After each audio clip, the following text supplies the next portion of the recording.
आज़ादी का आंदोलन चल रहा था। उस समय एक समाचार पत्र चलता था, नेशनल हेराल्ड। उसमें कई क्रांतिकारियों ने और अपना Give your child the best start at Delhi Public School, Ajmer. World-class education, modern infrastructure, and expert faculty, all under one roof. Sports, arts, technology, and academics. We nurture every talent. Admissions open for 2025 to 26. Secure your child's future today. DPS Ajmer, where excellence begins. ये जो अभी national Herald वाला जो मामला है, ये सभी जानते हैं कि ये एक समाचार पत्र देश के जब आज़ादी का आंदोलन चल रहा था, उस समय एक समाचार पत्र चलता था, नेशनल हेराल्ड। उसमें कई क्रांतिकारियों ने और अपना शेयर परचेज किया, उसमें पैसा दिया। वो उनके पैसे से वो नेशनल हेराल्ड तैयार हुआ था। जब देश आज़ाद हो गया तो इसके बाद में और धीरे धीरे वो समाचार पत्र उसका प्रकाशन कम हो गया और केवल एक कांग्रेस का मुख्य पत्र बन करके रह गया। तो इसकी प्रतियां बहुत कम चलने लगी, घाटे में चला गया। उस घाटे को उबारने के लिए कांग्रेस पार्टी ने कोई सहयोग किया और वो चेक कभी पेश भी नहीं हुआ।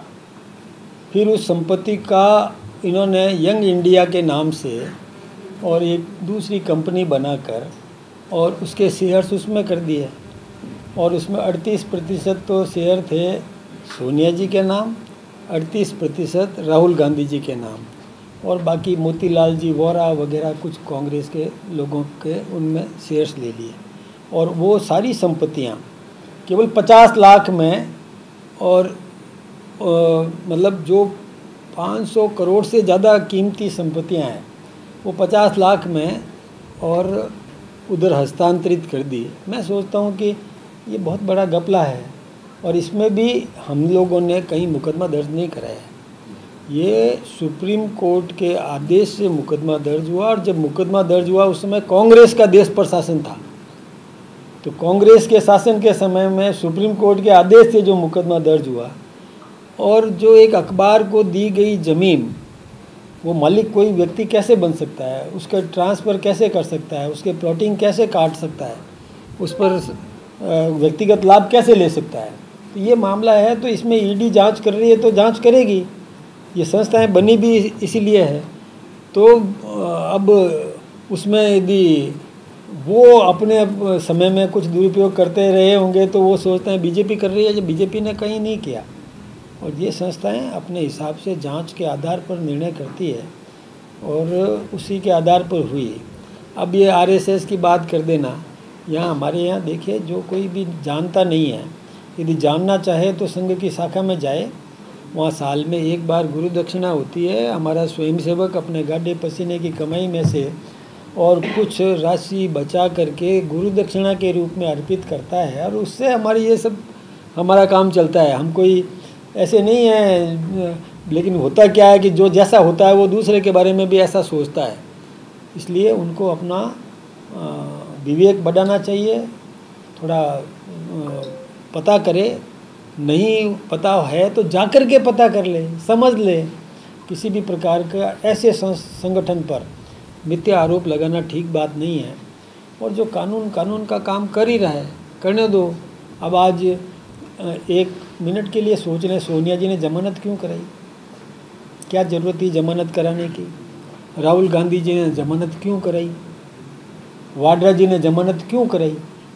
मीन्स मन का चोर था तब जमानत कराई। तो ये तो वो खुद जानते हैं, अंदर से तो सब समझे हुए हैं कि ये हमने अपराध तो किया है, इसलिए जमानत करा दो, नहीं तो गिरफ्तार कर लेंगे ये। तो उस भय से की ना, तो इसका मतलब तो ये हुआ कि अपराध तो हुआ। वैसे वो कह रहे ईडी के डर दिखाकर मित्र बनाए जा रहे हैं। जब नीतीश कुमार इंडी गठबंधन में थे तो उस समय उनके मंत्रियों के ऊपर ईडी के छापे डले और अब जब वो आपके इसमें शामिल हो गए तो अब कोई छापे वापे नहीं डर रहे। तो ईडी का डर से मतलब बीजेपी अपने पाले में ले रही है उनको। ईडी का सीधी सी बात हर कोई के समझ में आता है कि किसी भी व्यक्ति पर जब छापा डाला, उसमें जो मिला उस पर कार्रवाई हो गई, तो उसी पे दोबारा छापा डाले, ये क्या बात हो गई? जब छापा डाला, जो मिलना था मिल गया, नहीं मिलना था नहीं मिला, कार्रवाई होनी थी हो गई, अब उसके बाद दोबारा छापा डालो, ये क्या बात हो गई? जब नीतीश जी के लिए कह रहे हैं और उसमें कुछ मिला होता तो कार्रवाई होती, नहीं मिला तो नहीं हुई। तो अब बीजेपी में है तो हमारे साथ में जुड़े हुए तो छापा और डालो, ये क्या बात हो गई? ये कहाँ का न्याय है? एक बार छापा हो गया, इसमें उस संस्था के भी अपने नियम हैं कि कितने समय में क्या क्या करना चाहिए, वो कर रही है अपनी संस्था। मैं उसका बचाव, किसी संस्था के बचाव करने के लिए मैं नहीं खड़ा हूँ। वो संस्था कोई हमारी अकेले की नहीं, हमारी पार्टी की नहीं है, वो संस्था देश की है। जो कोई भी एनफोर्समेंट डायरेक्टरेट है वो जो उनको मिलेगा तो उस पर कार्रवाई करेगी। संविधान बचाओ को लेकर खड़गे जी 28 अप्रैल को जयपुर में बड़ी रैली करने जा रहे हैं। एक बात मैं आपको बताऊं, लोकसभा चुनाव में आपको नुकसान भी होता? देखिए, हमको कोई नुकसान नहीं होगा। खड़गे जी ने खुद ने वक्फ की संपत्ति पर कब्जा किया था।